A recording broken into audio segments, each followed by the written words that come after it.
trong bệnh trẻประธวนนั้นវាជំរាលមកហ្នឹងបើដល់ត្រង់ឲ្យថាបើមិនឲ្យយើងប្រឹងទៅរកទីពឹងក្នុងរបស់ខាងក្រៅទេតើត្រូវធ្វើម៉េចគឺឲ្យមានសិល5សិល5នេះជាសម្បត្តិក្រៃលែងណាទេជាអរិយទ្រព្យណាយើងគិតតែពីរឿងរលុយរលាបរយោះរកេរឈ្មោះប៉ុន្តែអត់មានសិលទៅខាងក្នុងទេហើយអត់ដឹងថាតើសិលនឹងជាសម្បត្តិសំខាន់ពិសេសខ្លឹមសារនៃជីវិតយ៉ាងណាទេឥឡូវញាតិញោមមានសិល5ហ្នឹងមិនមែនត្រឹមតែថាអូមានសិល5ហ្នឹងខ្ញុំខ្លាចបាបខ្លាចធ្លាក់នរកខ្ញុំមានសិល5ហ្នឹងគឺដើម្បីឲ្យខ្ញុំទៅកើតឋានសួគ៌មិនមែនគ្រាន់តែរឿងហ្នឹងទេអារឿងហ្នឹងជាអានិសង្សទេ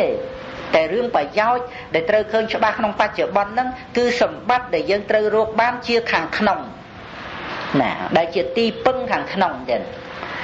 ទីពឹងខាងក្នុងដូចយើងពឹងប្តីដូចយើងពឹងកូនដូចយើងពឹងទ្រព្យសម្បត្តិពឹងការងារអញ្ចឹងណាតែនេះជាទីពឹងខាងក្នុងទៀតហើយអត់មានបោកប្រាស់យើងទេណែអត់ទេដូចជាសិលនេះណាកូនល្អ10 20នាក់មិនស្មើនឹងសិល5ទេទៀត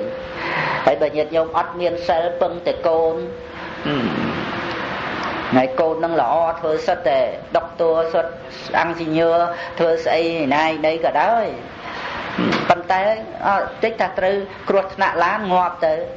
តិចទាំងអត់គិតម៉ែគិតឪអកតញ្ញូអីចឹងទៅវាចិត្តតែមានបញ្ហាតែបើជាមួយសិល5កូន5នាក់ហ្នឹងអត់កុំភ្លេចញាតិញោមទេណាថែរក្សាចិត្តចិញ្ចឹមទឹកចិត្តហើយញាតិញោមនឹងឯង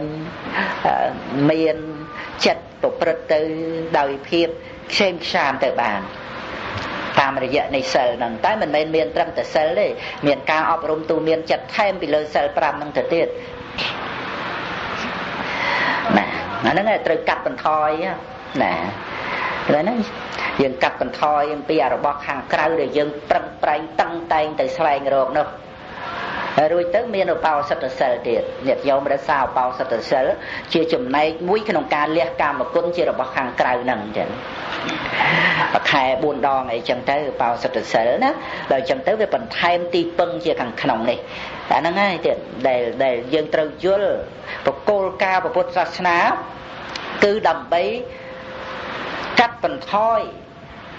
នៅទីពឹងជារបស់ខាងក្រៅដែលយើងតែងតែផ្ញើសេចក្តីសុខរបស់យើងជាមួយនឹងរបស់ខាងក្រៅតែឥឡូវយើងមកផ្ញើសេចក្តីសុខជាមួយនឹងធัวជាខាងក្នុងវិញណាយើងសាងសេចក្តីសុខក្នុងចិត្តរបស់ខ្លួនឯងក្នុងជីវិតខ្លួនឯងដោយការរក្សាសិលអាហ្នឹងសិលហ្នឹងទេជាឈ្មោះនៃសេចក្តីសុខហ្នឹងតែហ្មងព្រោះតើតែសុខហើយបានអាចកើតសិលបើចិត្តនឹងមិនសុខទេមិនអាចកើតសិលបានទេសុខហើយបានមិនទៅសម្លាប់គេណាសុខហើយបានមិនទៅលួចគេសុខហើយបានមិនទៅប្រព្រឹត្តខុសក្នុងកាមេហើយអាសុខនឹងឯងដែលជាពូជសុខក្នុងបច្ចុប្បន្ននឹងជាហេតុនៃសេចក្តីសុខជាពូជនៃសេចក្តីសុខក្នុងអនាគតយ៉ាងណាហ្នឹងមកពីសិលនឹងជាពូជសុខ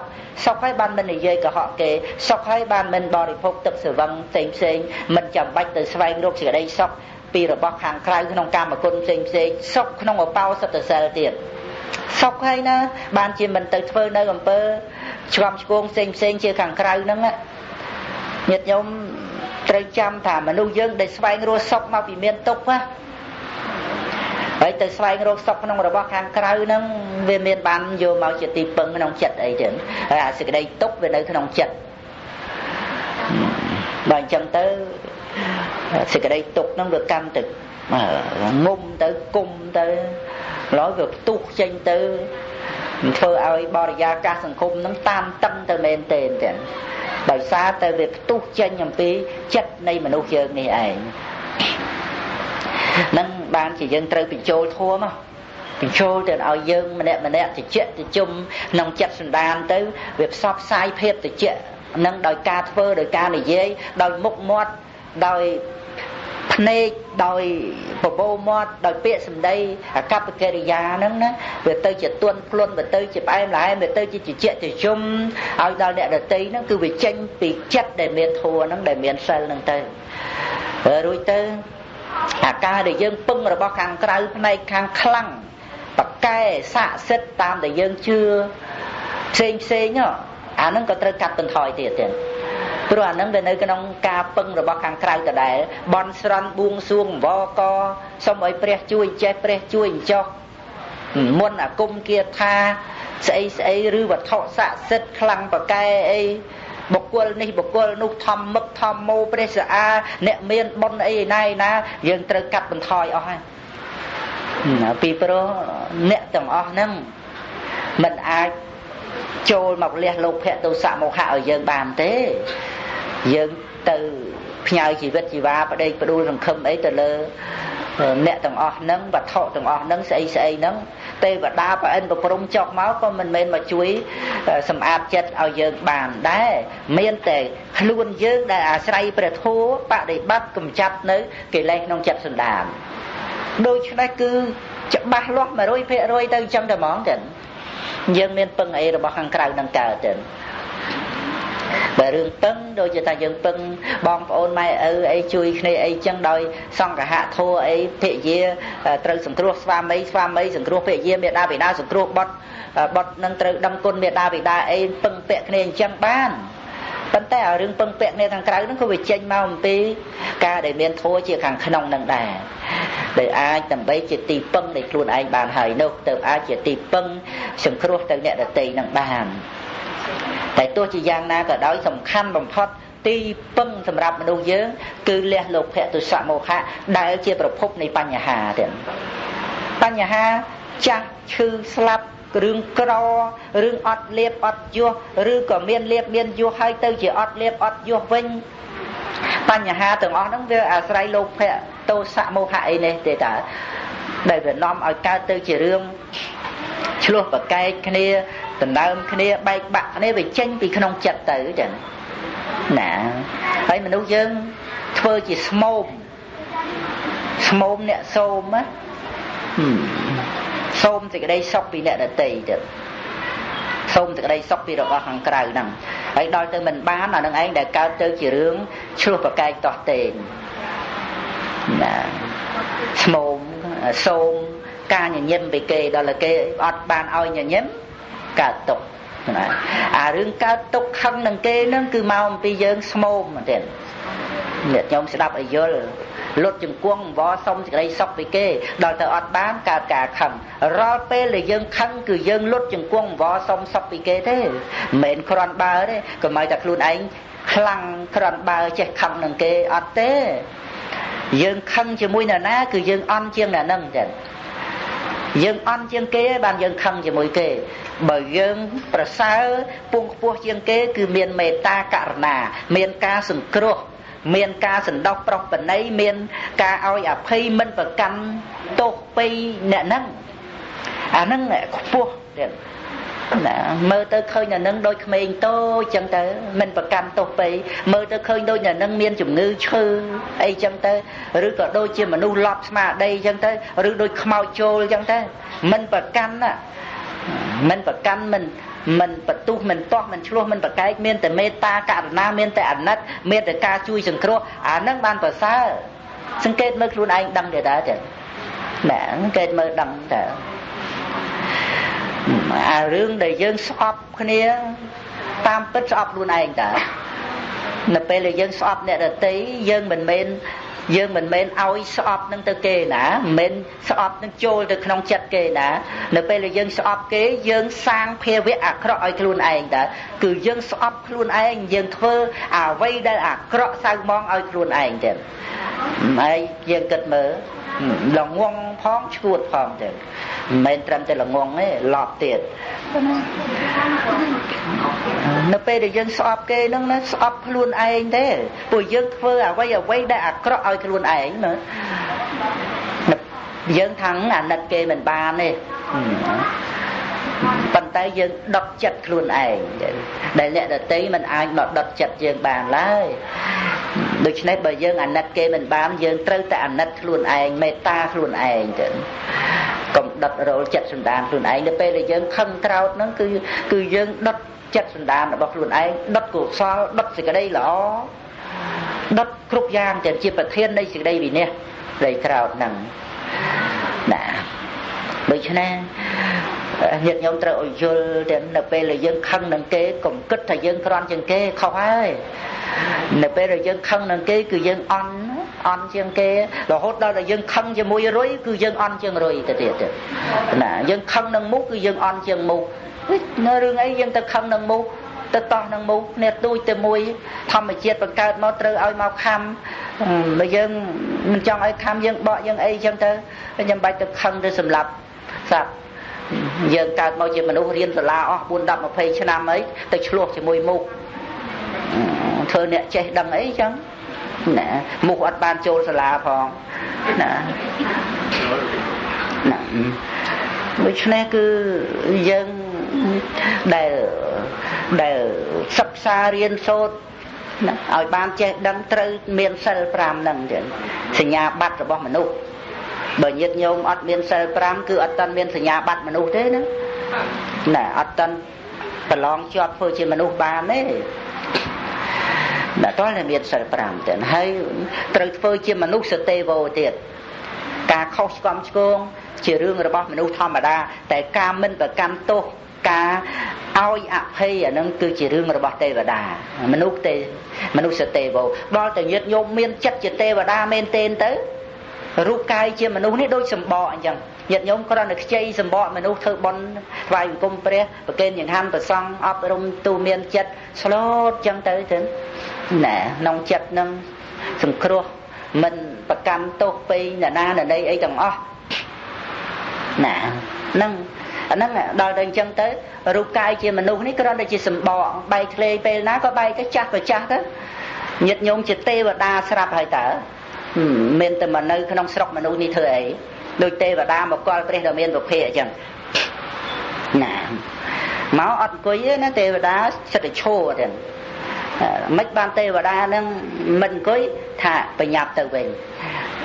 ហ្នឹងចង់បញ្ជាក់ថាមិនមែនមកគ្រប់គ្រងឋានមនុស្សនេះទេគ្រាន់តែថាមានព្រះមកកលព្រះអង្គដើម្បីស្ដាប់ពធមនុស្សទេវោដូចគ្នាទេមិនមែនមកគ្រប់គ្រងក្នុងអត្តភាពជាមនុស្សលោកនេះទេក្នុងកំណើតនេះគឺកំណើតបំពេញកុសលតែរូបកាយជាមនុស្សនេះគ្រាន់តែជាសម្បកអញ្ចឹងទៅចិត្តជាទេវតាទាំងបំពេញកិច្ចការងារជាប់សពគ្រប់ត្រូវចោលសម្បកហ្នឹងទៅណាទៅកម្មទេវលោកហើយទទួលនៅអរិយធម៌ដូច្នេះមានអីត្រូវហួងហែងក្នុងលោកនោះនេះទៅឆ្លោះប្រកែកដណ្ដើមគ្នាយកអីហ្នឹងដល់អញ្ចឹងទៅញាតិញោមមានចិត្តខ្ពស់ទាំងជាទេវតាណា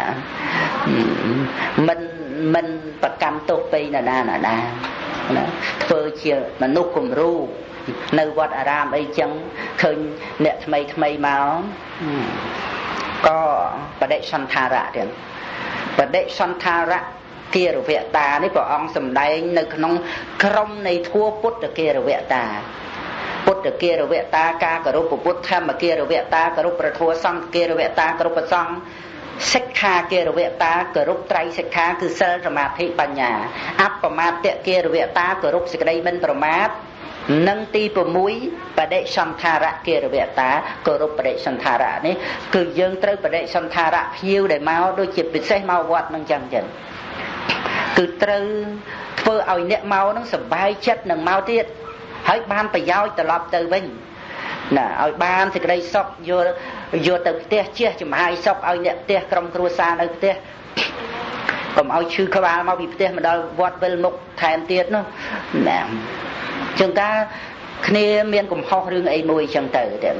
ហើយនឹកដឹងខ្លួនមកវត្តគ្រាន់តែចូលមកដល់វត្តស្រាប់តែឃើញដើមភ្នែកកតុយភ្នែកបូនមកដាក់នោះមីនោះណាវាចោលប្តីវាអីចេះចោលដល់ចឹងទៅវាអត់មានកម្លាំងចិត្តក្នុងការសាងនៅសេចក្តីល្អណាទៀតណាកុសលឆន្ទៈដើម្បីកែកំហុសរបស់ខ្លួនការឆ្កំឆ្គងរបស់ខ្លួននឹងដឹងកំហុសហើយដើម្បីកែមកធ្វើជាមនុស្សល្អមកដល់វត្តអ្នកវត្តនឹងវាយទម្លាយអាកុសលឆន្ទៈដើម្បីកែខ្លួនឲ្យមកជាមនុស្សល្អនឹងខ្ទេចទៀតត្រឡប់ទៅផ្ទះវិញទៅជាមនុស្ស ខូចខ្លួនខូចប្រាណខូចចិត្តវិបត្តិផ្លូវចិត្តមិនដឹងជាទៅរនណាជាទីពឹងខ្លួនឯងធ្វើខុសមានវិបដិសារៈហើយមកវត្តអ្នកវត្តនឹងមានតែដើមភ្នែកកតុយភ្នែកខ្សឹកខ្សៀវប្រាប់គ្នាចេះចោះម្ល៉េះហើយញាតិញោមអ្នកវត្តហ្នឹងតើមានតួនាទីយ៉ាងម៉េចទៅចឹងណាថាជាសិស្សស្បងជាគំរូប៉ុន្តែអត់អាចបំពេញតួនាទីរបស់ខ្លួនដើម្បីជួយអ្នកដែលមានទុក្ខឲ្យបានទីពឹងចឹងណាម្ល៉េះយើងហ្នឹងចឹងឈ្មោះថាជាចៅប្លន់នៅកុសលឆន្ទៈរបស់គេមិនម៉ាក់មួមទេណាធ្វើឲ្យកុសលឆន្ទៈរបស់គេត្រូវវិនិច្ឆ័យបាត់អស់ដោយសារតែអាដើមភ្នែកកតុយភ្នែកបូនមាត់កេះគ្នាខ្សិតគ្នានឹងឯងដូច្នេះយើងត្រូវលះបង់អាហ្នឹងយើងត្រូវដឹងថាកំហុសក្នុងសង្សារវដ្តនេះណាដូចជាណាមិនមែនថាយើងមិនធ្លាប់ខុសទេកន្លងមកនេះក្នុងជាតិនៃសង្សារវដ្តកន្លងមកយើងវាធ្លាប់ខុសគ្រប់តែរឿងទាំងអស់ហ្នឹងដែលនៅមានកិលេសដូច្នេះឥឡូវយើងបានមកជួបប្រធัวយើងត្រូវយល់ពីការខុសហ្នឹងត្រូវយល់មនុស្សដែលខុសហ្នឹងមិនមែនជារឿងអីដែលគួរឲ្យយើងស្អប់ខ្ពើមទេបើយើងវាធ្លាប់ខុសអញ្ចឹងមកដែរយើងត្រូវអាណិតព្រោះអារឿងខុសនេះវាអាស្រ័យលោភៈទោសៈមោហៈដែលវាជាទោសរបស់សង្សារវដ្តទេវាអត់មាននរណាធ្វើលោភៈទោសៈមោហៈឲ្យខ្លួនឯងទេប៉ុន្តែនៅមិនទាន់បានលះមិនទាន់បានជួបប្រធัวវាឲ្យខុសអញ្ចឹងគ្នាមានវិបដិសារៈក្តៅក្រហាយស្ដាយក្រោយហើយបានមកវត្តដើម្បីរកទីពឹងមានតែក្រោកឡើងទៅទទួលមកក្មួយមកចៅមកបងមកចែមកអីចឹងទៅហើយជួយលួងលោមជួយនិយាយទៅកំហុសខុសស្កំឆ្គងហើយធ្វើម៉េចធម្មតាវាធ្លាប់ខុសទាំងអស់តែគ្នាហ្នឹងម្ល៉េះអ្នកមកហ្នឹងវាសុបាយចិត្តណាទៀតវារំភើបស្រក់ទឹកភ្នែកយំណារួចទៅបានលោកយាយលោកតានឹងជាកល្យាណមិត្តដូចជាឪពុកដូចជាម្ដាយជាទីសង្ឃឹមបានកម្លាំងចិត្តដើម្បីកសាងខ្លួនឲ្យទៅជាមនុស្សល្អក្នុង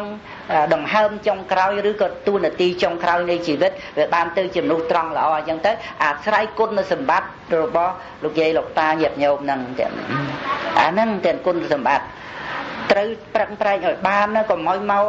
រៀនធัวស្ដាប់ធัวមកវត្ត10 20ឆ្នាំហើយនៅតែរឿងអេកអូចមិនចេះមិនចេះអស់សោះអារឿងអេកអូចហ្នឹងចឹងអេកអូចជួបជុំគ្នាសប្បាយនឹងរឿងនិយាយអាក្រក់ពីគ្នាចឹងទៅប្រើប្រាស់ពេលវេលា